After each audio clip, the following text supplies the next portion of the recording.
মুতলাম। अबे साले তো হ্যালো গাইস, কেমন আছো? আশা করি সবাই অনেক ভালো আছো। আমি অনেক ভালো আছি। দেন চুল কত বড় বড় হয়ে গেছে গাইস, চুল কাটবো কি জানি, জাবরা জাবরা হয়ে গেছে, ভালো লাগে না আর। মাসের পিছনে চুলটা কি সুন্দর দেখা যায়, আমরা জাবরা জাবরা একবারে না চুল হইলো। এই যে আমি সুইমিং পুল তোকে তাইছি বাইরে বগলে, তো এটা ভাই এই বাইরে চুল কাটমু, তো বাইরে বললাম তো 1 ঘন্টা রেস্ট পাই, রেস্ট টাইমে খাওয়া দাওয়া করে চুল কাটমু আর কি। তো কালকে অ্যাকচুয়ালি নাফিতের দোকানে গেছিলাম 8:30টার সময় গেছি, কাম টাম ছুটি করে এই মুহূর্তে নাফিতের দোকান 8:30টার সময় বন্ধ করে আল দিছে।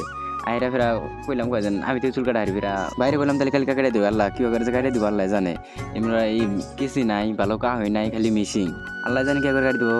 তোমরা হাতে থাকো, দেখো কিছু সঙ্গে আল্লাহ আমার চুল একবার শেষ করে দিছে গো। তো দেখো গাইস বাইরের চুল কাটা, তো চুল কাটা হারে অ্যাকচুয়ালি কিছু টিসি কিছুই নাই, ওরা কা হয়েও নাই, যে ভালো করে মিলাই দিব। তো গাইস লাস্টে ফাইনাল লুকটা দেখো কি সুন্দর হয়েছে তাই না?